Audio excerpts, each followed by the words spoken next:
जय हिंद दोस्तों। अब अब हम यहाँ पर नेशनल पार्क देखेंगे मध्य प्रदेश के। ओके, तो मध्य प्रदेश के नेशनल पार्क्स में सबसे पहले हम यहाँ पर ऊपर से शुरुआत करते हैं। तो सबसे पहले हम देखेंगे मांडव नेशनल पार्क।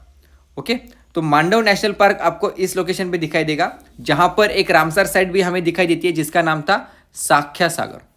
राइट, तो साख्या सागर ये रामसर साइट भी यहाँ पर इसी नज़दीक दिखाई देती है। और मांडव नेशनल पार्क के इसमें आपको 3 बड़े बड़े सागर दिखाई देंगे। ओके, मतलब लेक्स दिखाई देंगे। एक है साख्या सागर, फिर आता है मांडव सागर, और फिर आता है जादव सागर। ओके, तो इसको ध्यान में रखना है। यहाँ से जो रिवर बहती है उसका नाम है रिवर सिंध। ओके, आपको फिजिकल मैप में दिखाई देगा। ओके, तो ये है वो एरिया। तो यहाँ से रिवर सिंध बहती है, तो इसको ध्यान में रखना है। और उसके बाद ये जो नेशनल पार्क है वहाँ पर हमें करडाई ट्रीज जो है ये हमें बहुत ज़्यादा डोमिनेंस में दिखाई देती है। ओके, ये करडाई ट्रीज इस तरीके से दिखती है। यहाँ पर हमने उसका फोटो दिखाया। अब यहाँ पर ड्राई डिसिडियस फॉरेस्ट प्रेजेंट है। उसके बाद ये इनका नाम है, जो नेशनल पार्क का नाम है, जो माधवराव सिंधिया जी के ऊपर रखा गया था। यहाँ पर जो फौना है उसको हम यहाँ पर चिंकारा भी, मतलब ज़्यादा मात्रा में चिंकारा दिखाई देते हैं, जिसको अंग्रेजी में 4 हॉर्न एंटीलोप भी कहते हैं। ओके, इंडियन गैजल भी कहते हैं इसको। यहाँ पर जैसे बोला था कि रामसर साइट प्रेजेंट है, उसका नाम था साख्या सागर। ओके, मांडव सागर रामसर साइट नहीं है। ओके, जादव सागर भी रामसर साइट नहीं है, लेकिन जादव सागर, मांडव सागर और साख्या सागर, ये तीनों यहाँ पर ध्यान में रखना है। यहाँ पर जो कम्युनिटी प्रेजेंट है उसका नाम है सहारिया कम्युनिटी। सहारिया कम्युनिटी, यहाँ पर एक पीवीटीजी भी है, तो इसको भी यहाँ पर ध्यान में रखना है। उसके बाद सॉरी, सेकेंड नेशनल पार्क जो हम यहाँ पर देखेंगे वो है पन्ना नेशनल पार्क। अब पन्ना नेशनल पार्क जो है, यहाँ पर आता है पन्ना नेशनल पार्क। अब Panna national park and tiger reserve जो है वो हमें यहाँ पर एक वाइल्ड लाइफ सेंचुरी के नज़दीक दिखाई देता है, जिसका नाम है Ken Ghariyal wildlife sanctuary. Okay, तो Ken Ghariyal wildlife sanctuary से ऑब्वियसली वहाँ से कौन सी रिवर पास होती है? केन रिवर पास होती है। यहाँ पर फ्रैगमेंटेड डिसिडियस फॉरेस्ट हमें दिखाई देते हैं। और ध्यान में रखिएगा कि 2012 में यहाँ पर कोई टाइगर नहीं मिला था। ओके, तो यहाँ पर जैसे कि कोई टाइगर नहीं मिला था 2012 में, तो इसके वजह से यहाँ पर Bandhavgarh national park and Kanha national park, इन 2 जगह से यहाँ पर कुछ टाइगर्स लाए गए थे। ओके, मतलब एक टाइगर लाया गया था यहाँ पर ट्रांसलोकेट करने के लिए। ओके, तो पन्ना टाइगर रिजर्व ध्यान में रखिएगा, ये एक टाइगर रिजर्व भी है। ओके, तो Panna national park and tiger reserve. उसके बाद अगर इसके ईस्टर्न साइड में आप देखोगे तो यहाँ पर आपको एक संजय नेशनल पार्क दिखाई देगा, एक्सट्रीम ईस्ट में Sanjay national park and tiger reserve.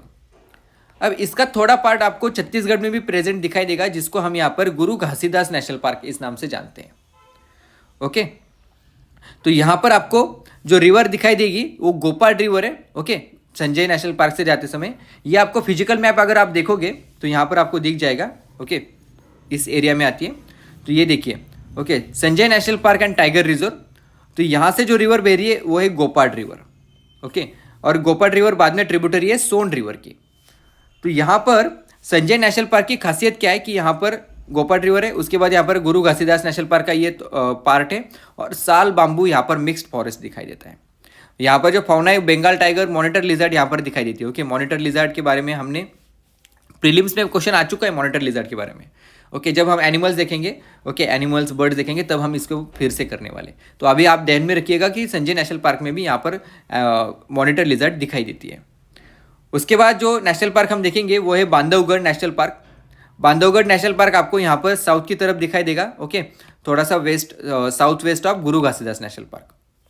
तो यहाँ पर बांधवगढ़ नेशनल पार्क।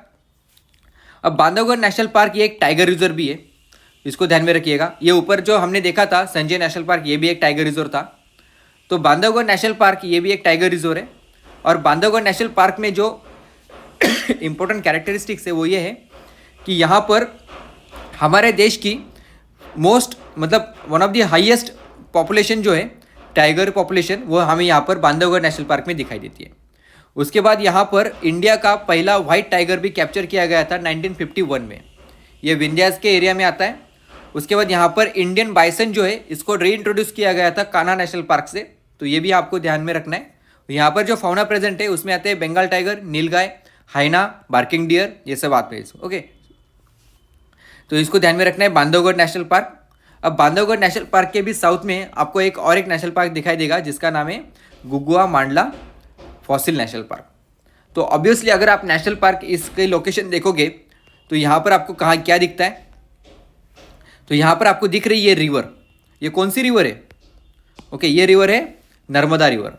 तो ये ऑब्वियसली ये कौन सी रिवर के वैली में आएगा? तो नर्मदा रिवर की वैली में यहाँ पर ये प्रेजेंट है, अचानक अमरकंटक के एरिया में आपको दिखाई देगा। तो ये जो गगुआ मांडला फॉसिल नेशनल पार्क जो है, तो ये नर्मदा वैली के इसमें प्रेजेंट है। यहाँ पर प्लांट के फॉसिल दिखाई दिए, ओके, 40 से 50 मिलियन एगो, ओके, इस एरिया के हमें यहाँ पर, इस एज के हमें यहाँ पर ये फॉसिल्स दिखाई दिए। ओके, तो यहाँ पर ये गगुआ फॉसिल नेशनल पार्क, गगुआ मांडला फॉसिल नेशनल पार्क। उसके बाद कान्हा नेशनल पार्क, अगर आप सबसे नीचे देखोगे तो महाराष्ट्र में जो Navegaon Nagzira national park tiger reserve है, तो उसी के ऊपर आपको यहाँ पर Kanha national park tiger reserve दिखाई देगा। एक काम करेंगे, यहाँ पर मैंने ज़्यादा जानकारी लिखी नहीं है, तो बाद में मैं फिर से एक बार जब महाराष्ट्र के नेशनल पार्क्स करूँगा तब इसको भी यहाँ पर बता दूंगा। सॉरी, थोड़ी तबीयत ये बोलने की वजह से।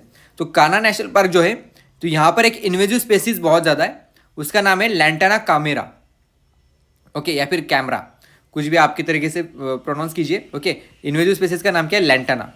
तो एक्चुअली ये जो स्पेसीज है इतनी खतरनाक है कि हमारे देश के लगभग यहाँ पर 44% इंडियन फॉरेस्ट में इसका प्रेजेंस हमें दिखाई दे रहा है। ओके, ये जो लैंटाना जो है इसका, ओके, ये एक इन्वेजिव स्पेसीज है। 44% of India's forest, okay, not a small amount, okay, मतलब ये छोटा, not a small area, sorry, okay, तो छोटा एरिया नहीं है। ओके, उसके बाद अगर इसके वेस्ट साइड में आपको देखोगे तो यहाँ पर इंदिरा प्रियदर्शिनी नेशनल पार्क है।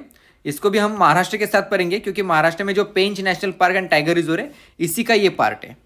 ओके, तो इसको जब पढ़ेंगे तब हम इसको भी देख लेंगे। ओके, तो फिलहाल के लिए हम यहाँ पर इसके वेस्ट में यहाँ पर एक सातपुरा नेशनल पार्क आपको दिखाई दे रहा है, तो ये सातपुरा नेशनल पार्क हम यहाँ पर देख लेते हैं। अब सातपुरा नेशनल पार्क की खासियत ये कि यहाँ पर ऑब्वियसली सातपुरा रेंज प्रेजेंट है, एक रगड टेरेन हमें यहाँ पर दिखाई देते हैं, रवाइन्स हमें यहाँ पर दिखाई देते हैं, साल एंड टीक फॉरेस्ट यहाँ पर प्रेजेंट है, और बंगाल टाइगर यहाँ पर, ऑब्वियसली ये टाइगर रिजर्व है। Okay, Satpura national park and tiger reserve है, तो यहाँ पर टाइगर्स भी प्रेजेंट होंगे। अब यहाँ पर जो रिवर यहाँ से बहती है उसका नाम जो है देनवा रिवर। ओके, तो ये देनवा रिवर जो है ये तवा रिवर की ट्रिब्यूटरी है, और तवा रिवर जो है ये नर्मदा रिवर की ट्रिब्यूटरी है। और हमने जब नर्मदा रिवर की ड्रेनेज सिस्टम देखी थी तब उसमें क्या देखा था कि नर्मदा रिवर की जो लार्जेस्ट ट्रिब्यूटरी है उसका नाम है तवा रिवर, और तवा रिवर यहाँ पर एक रिजर्व फॉरेस्ट हमें यहाँ पर दिखाई देता है जो इंडिया का ओल्डेस्ट रिजर्व फॉरेस्ट है। अगर ड्रेनेज सिस्टम का मैप देखें हम तो यहाँ पर ये तवा रिवर है। ओके, तो यहाँ पर जो फॉरेस्ट है, okay, India's oldest forest reserve, okay, वो कौन सा था? बोरी रिजर्व ऑफ फॉरेस्ट। ओके, बोरी रिजर्व फॉरेस्ट जो है 1865 में बना था, वो हमें यहाँ पर दिखाई देता है तवा रिवर के ऊपर। ओके, तो इसको ध्यान में रखना है। अब जो नेशनल पार्क बचता है वो है वन विहार नेशनल पार्क, शायद हमने देखा नहीं था। ओके, मांडव से हम सीधा पन्नाब के ऊपर गए थे, तो वन विहार नेशनल पार्क रह गया। तो वन विहार नेशनल पार्क में स्लॉथ बियर दिखाई देते बहुत। ओके, एक्चुअली स्लॉथ बियर दिखाई देते मतलब यहाँ पर स्लॉथ बियर का ब्रीडिंग एंड रेस्क्यू सेंटर भी है। ओके, तो यहाँ पर बारासिंगा एंड स्लॉथ बियर दोनों का ब्रीडिंग एंड रेस्क्यू सेंटर है। और स्लॉथ बियर से जो कम्युनिटी फेमस है तो उसको हम यहाँ पर कालांदर कम्युनिटी कहते हैं। ये कालांदर कम्युनिटी यहाँ पर स्लॉथ बियर के गेम्स करके अपना पैसा कमाती थी, लेकिन बाद में इसको बैन कर दिया। तो यहाँ पर स्लॉथ बियर का अभी ये गेम बंद होने की वजह से ये जो कम्युनिटी है ये जो अनएम्प्लॉयड हो चुके हैं, तो अब इस कम्युनिटी का रिहेबिलिटेशन इस एरिया में चल रहा है। ओके, वन विहार नेशनल पार्क के नज़दीक। ओके, तो यहाँ पर मगर क्रोकोडाइल भी दिखाई देती है, घड़ियाल, बंगाल टाइगर, ये सब यहाँ पर दिखाई देते हैं। और यहाँ पर एक रामसर साइट आपको दिखाई देगी जिसका नाम था भोज वेटलैंड। ओके, भोज रामसर साइट, तो इसको भी ध्यान में रखना है। और जैसे कि इसका लोकेशन है, तो यहाँ से कौन सी रिवर पास हो रही है, जैसे कि आपको यहाँ पर दिख रहा है, ये कौन सी रिवर है? तो ये रिवर है बेटवा रिवर। ओके, ये है वन विहार नेशनल पार्क, तो यहाँ से बेटवा रिवर पास होती है, तो इसको भी ध्यान में रखिएगा। ओके, तो वन विहार नेशनल पार्क होने के बाद अभी जो आखिर में हम पढ़ेंगे वो है dinosaur fossil national park. Okay, अश्मदा के नज़दीक हमें यहाँ पर ये दिखाई देता है। एक्चुअली ये भी नेशनल पार्क हमें यहाँ पर नर्मदा वैली में प्रेजेंट है। तो हमें पता क्या चला कि जो दोनों भी यहाँ पर फॉसिल के नेशनल पार्क प्रेजेंट है, तो वो दोनों के दोनों यहाँ पर नर्मदा वैली से पास होते हैं। उससे नर्मदा वैली से पास नहीं होते, नर्मदा वैली में प्रेजेंट है। ओके, इंदौर के नज़दीक आपको ये नेशनल पार्क दिखाई देगा, डायनासोर फॉसिल वाला। ओके, और यहाँ पर जो डायनासोर के एग्स प्रेजेंट है, ओके, फॉसिल प्रेजेंट है, वो लगभग 60 मिलियन ईयर्स पुराने हैं। ओके, तो इसको भी ध्यान में रखना है। इस तरीके से हमने मध्य प्रदेश के सभी नेशनल पार्क अभी यहाँ पर पढ़ लिए। इसमें जो टाइगर रिजर्व है, तो यहाँ पर पन्ना नेशनल पार्क ये भी टाइगर रिजर्व है। उसके बाद संजय नेशनल पार्क ये भी टाइगर रिजर्व है। ओके, बांधवगढ़ नेशनल पार्क ये भी टाइगर रिजर्व है।